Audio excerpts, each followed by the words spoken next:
तुम्ही देवळात जाताय, हे तुमचं अंतर्मन बाह्यमन एकत्र येते, तुम्ही करचेला त्या गोष्टी तुम्ही सक्सेस होताय, म्हणजे तुमची एकाग्रता वाढते, ती एक शक्ती माझ्या पाठीची आहे असा समज करून घेताय आणि तुमची ताकद वाढते.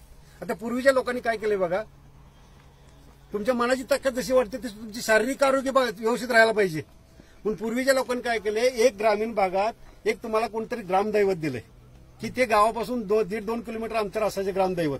तुम्ही एक आठवड्याचा एक वार दिलाय, त्या वारा दिवशी तुम्ही न चप्पल घालता जायचं आहे. तिथं न चप्पल घालता गेला की ॲक्युप्रेशर एक शास्त्र आहे, कारण शेतात वैरण आणणाऱ्या माणसाला कुठल्याही साखर वाढत नाही. त्याला कारण एकच आहे की सकाळ सकाळी त्याला ॲक्युप्रेशर होतंय. कमीत कमी फॅन खाली एसी खाली बसणाऱ्या माणसानं देवाच्या नावाखाली निदान आठवड्यात एकदा तरी ॲक्युप्रेशर घ्यावं, ही पूर्वीच्या लोकांचा उद्देश. आणि ज्या देवळाच्या दारात तुम्ही जाताय तिथे पिंपळाची आणि वडाची झाड आहेत, ते तुम्हाला 24 तास ऑक्सिजन देतात. तेव्हा तुम्ही चालत जाताय तेव्हा तुम्ही झाडाखाली थांबताय, विश्रांती घेताय. हे पहिली गोष्ट ॲक्युप्रेशर झालं. दुसरी गोष्ट त्या झाडाखाली बसलं की प्युअर ऑक्सिजन झालं. आणि तिसरी जी गोष्ट आहे, जे तुमचं आयदान किंवा पार आहे, पार उभा ठेवले कधीच गरम होत नाही ना. आडवी टाकले की 2 मिनिटात तुम्हाला हात लावू देत नाही, एवढी पार गरम होती. त्याचा अभ्यास करून आपल्याला हिंदू धर्मातल्या लोकांनी काय केलं की देवळाला शिखरं केली. म्हणून तुम्ही एकाला एक माणूस जरी लागून उभा असला जात तरी तुम्हाला देवळाच्या आत गरम होत नाही. त्याला कारण काय तर ती वास्तूची रचना. हिंदू धर्मात शिखर आहेत, ख्रिश्चन धर्मात शिखर आहेत आणि मुस्लिम धर्मात गोलघुमट आहेत. त्या लोकांचा उद्देश काय आहेत बघा. ते गोलघुमट केल्यामुळे सुद्धा तुमची किरण विभागली गेलीत. आज गारवाच असणार आहे ना. म्हणजे पहिला अक्युप्रेशर, प्युअर ऑक्सिजन, तिसरी गोष्ट आतला गारवा. आणि जेव्हा तुम्ही घंटा वाजवताय त्यावेळेला तुमची दोन्ही मनं प्रफुल्लित होतात आणि ते लय तुमच्या अंतर्मारापर्यंत जाते. तुमची दोन्ही मनं एकत्र येतात, करचीला त्या कामात सक्सेस होते. त्यालाच म्हणायचं देव पावला, यालाच म्हणायचं विज्ञान. ह्या गोष्टी माझ्याकडे कुठनं आल्या. मी 12वी आर्ट्सला एक विषय सुटला माणूस आहे, पण विद्यापीठात लेक्चर देतोय. कुठनं आल्या, मी त्याचा पाठलाग केला. ज्ञानेश्वरांनी कुठे पीएचडी केली हो, तुकाराम महाराजांनी कुठे पीएचडी केली. काही गरज नाही, तुमची वैचारिक लेवल वाढवा. आणि मी माझं आत्ताचं शेड्यूल तुम्हाला सांगतो. येता मी आता थोडासा भडंग खाला. माझं 4चं टायमिंग आहे. 4 वाजता थोडासा भडंग आणि केळ खातो. रात्रीचं जेवण नाही. बरोबर पहाटे 2:30ला उठतो आणि मी माझ्या जंगलातलं काम चालू करतो. 2:30ला उठा. तुम्ही करून बघा, 4 दिवस करून बघा. 5व्या दिवशी तुम्हाला सराव होते आणि जे तुम्हाला पहाटेनंतर जे सुचतं ते चांगलं सुचणार. रात्रीचं जेवण सुस्ती आणि मस्ती घेऊन येते, लक्षात ठेवायचं.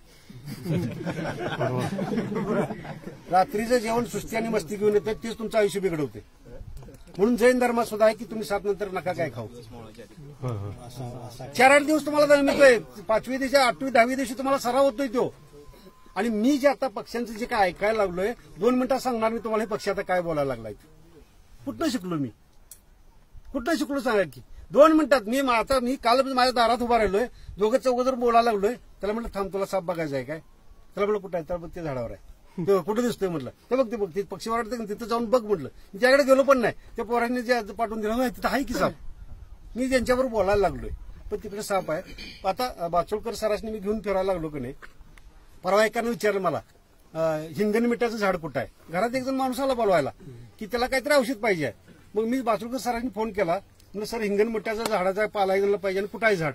मला म्हणजे दिनकर जयसिंगपुरातनं आपण जातोय खालती बायपासनं आणि तिकडून जयसिंगपुरात एक रस्ता येते, नरसोबावाडीला जातो, जिथे क्रॉस होतो त्याच्या खालच्या बाजूला 2-3 पायपा पडल्या शिमेळे, तिथे 2-3 झाड आहेत म्हणून सांगितलं मला बाचोळकर सरांनी. जसं माझं लक्ष तसं त्यांचं लक्ष त्या झाडाकडे असतं. मग सरासने एक दिवस घेऊन फिरायला लावलं परवा आणि माझ्या गाडीला स्पीड आहे 80-90चं स्पीड आहे. म्हणून सर मागे गेलेल्या झाडावर साप आहे, तुम्हाला बघायचं आहे काय, काहीतरी सांगायला आलाय. गाडीला ब्रेक मारला, रिव्हर्स घेतली आणि म्हणलं सर बघा त्या झाडावर दिसतोय का नाही. मी बाहेर येत नाही म्हटलं, बघा तुम्ही दिसतोय का नाही. बाहेर उतरून बघितलं आणि ती बघते तर साप आहे. मला म्हणजे ती कसं ओळखलंस, तुम्ही झाडं कसं ओळखताय. त्यांना म्हटलं की एक पक्षी ओरडत होता आणि पक्षी जो ओरडतोय का नाही, म्हणजे तुमचं थोडंसं डोकं चालवायचं. हा, पक्षी जे ओरडतोय का नाही, साळुंकी म्हणून पक्षी आहे, कॅर कॅर कॅर कॅर असा आवाज करते. आता त्याच्याजवळ त्या साळुंकीच्या पिल्ल्यांच्या जवळ मांजर आलं तरी ओरडते, एखादा कावळा आला तरी ती साळुंकी ओरडती. पण ओरडण्यात गॅप असतोय, कारण मांजराला कान आहेत, कावळ्याला कान आहेत. तिच्याला साळुंकी ओरडत अंगावर येते त्यावेळी ते पक्षी तिथून बाजूला जाते. ह्याच्या ओरडण्यात गॅप तयार होतो. आणि सापांना कान नाही, ती ओरडताना एकसारखी ओरडती. गाडी चालवायला लागलोय, 80चं स्पीड आहे आणि मी तो आवाज ऐकला, मी तिथे 100% साप आहे म्हणजे चला सर दाखव. म्हणजे हे तुम्हाला निसर्ग शिकवतोय सगळं आणि निसर्ग तुम्हालाही शिकवतोय सगळं. तुम्हाला सांगतो 40व्या वर्षी चष्मा लागतोय. ते काय म्हणते माहितीये का, तू झोपत्या माप चाललंय आता तुझं, व्यवस्थित सगळं अक्षर बघ आणि काम कर. निसर्ग सांगतोय तुम्हाला. त्यानंतर दात पडतात, लय खाऊ नको, चरबी साठणार आणि अटॅक बीपी यायला चालू होणार. आपण दात घालून खायला लागलोय. त्याच्यानंतर केस पिकतात.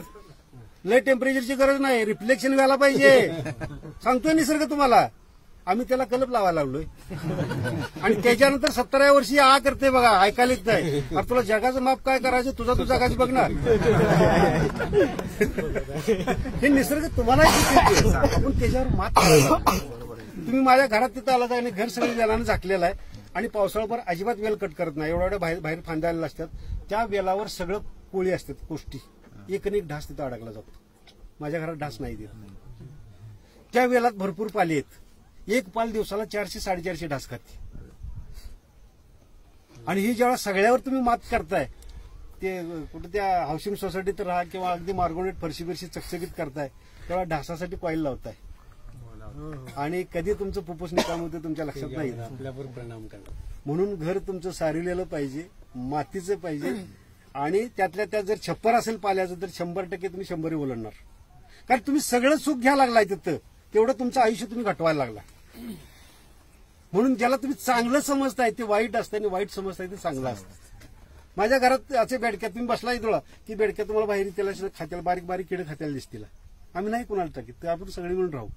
ते बेडक्याच्या पाठीमागे एक दिवस नाग आला घरात आणि माझ्या बायकोने देवारा केलाय, त्याच्या खाली ड्राव केलाय. बायकोने देवारा पुजला आणि ड्राव आत दाबताना ते ड्राव कशाला तरी तटायला लागला. बायकोने तिथे सोडून दिला. काहीतरी या ड्राव मधलं काहीतरी पलीकडे पडलं असेल, ते तसंच राहिलं. दिवस गेलाय आणि माझी मुलगी आणि बायको तिथं त्या गाड्यात झोपल्यात दिवसभर. आणि संध्याकाळी मुलगीला सांगितलं पंथी लावू म्हणून. आणि मुलगीने ज्यावेळेस ड्राव बाहेर ओढला, पंथी लावून ड्राव आत दाबताना ते मऊ लागायला लागलं. तिला जाणवलं ते. तिने काय केलं, ड्राव पुरा बाहेर ओढला आणि बॅटरी मारून मुक्तीनाथ कोपऱ्यात नागफणा करून उभा राहिला. मग पोरगीने काय केलं, ते स्टिकनं बाहेर ओढला आणि बाहेर बागेत नेऊन सोडला. लय बी लांब नाही सोडायचं, आपण सगळी मिळून राहू. पण 100% तुम्ही जे मरताय की नाही, ती साप चावून जे लोक मरतात, 100% तुमच्या डोक्यात जी भीती आहे ह्याच्यामुळेच, आणि तुमच्या भीतीमुळेच तुमचं सगळं काय होत असतं. तुम्ही पाण्यात फेकून द्या किंवा मोठ्या पोरात तुम्हाला कुठे टाकून दिलं, तुम्ही अगदी रिलॅक्स राहा, बुडत नाही. तुम्ही ते सगळं बाऊ करताय प्रत्येक प्राण्याचं. आता इथं जवळजवळ 22 जातीचे साप आहेत. त्यातले 3 विषारी आहेत, बाकी सगळे बिनविषारीच आहेत. बिनविषारी चावला की पूर्वीची पद्धत काय होती की त्याला काय होत नाही, विषच नसायचं, ते बरं व्हायचं. आणि विषारी चावून मेला की ती बाई आडवी गेली रे ती. आणि कधी कधी कसं होतंय, नाग जरी तुम्हाला चावला, कधी कधी आता समजा गवत आहे, कमरेवढं मोठं गवत आहे आणि गवतात तुम्ही पायवाटून तुम्ही चालायला लागलाय. आता जिथं पायवाट आहे तिथे बेडकी असते, त्या बारीक बारीक किडे खायला. आणि बेडकी खायला साप असतो. आणि कुठलाही प्राणी भक्ष्याच्या प्रयत्नात असताना इतर सेन्सेशन नसतं त्याला. त्यामुळे तुम्ही जर जवळ येताय, तुमचं होणारं पायाचं व्हायब्रेशन समजायला पाहिजे. पण ती बेडकी पकडणे एकच तिचं टार्गेट असते. आणि अशा वेळा तुम्ही त्याच्या अंगावर जाता, त्याच्या अंगावर पाय पडला, तुमची चालण्याची क्रिया चालू आहे, त्याला गवतातनं मागे फिरून चावायला काही सेकंद जातात. तुम्हालाही माहित नसतं तुमच्या पायाखाली काय सापडलंय ते. आणि ज्यावेळेस तुम्हाला येते चावायला, तेव्हा तुमची चालण्याची क्रिया चालू असल्याने नुसते वरखडे उठतात पायावर. नुसते वरखडे उठणं आणि दात आत घुसण्यात फरक आहे. आणि तुम्ही जेव्हा मागे फिरून बघताय ते नाग फणाकडून उभा राहिलेला आहे. आणि मग देवळात जाताय, मंत्रिकाकडे जाताना बरं होतं आणि परत तुम्ही कॉलर ताट करताय, मला देवाने बरा केला, मला मंत्रिकाने बरा केला. आणि तू मरण्यात पण तुला त्याने त्या सापाने विशेष सोडलं नाही, म्हणून तू जगलायस.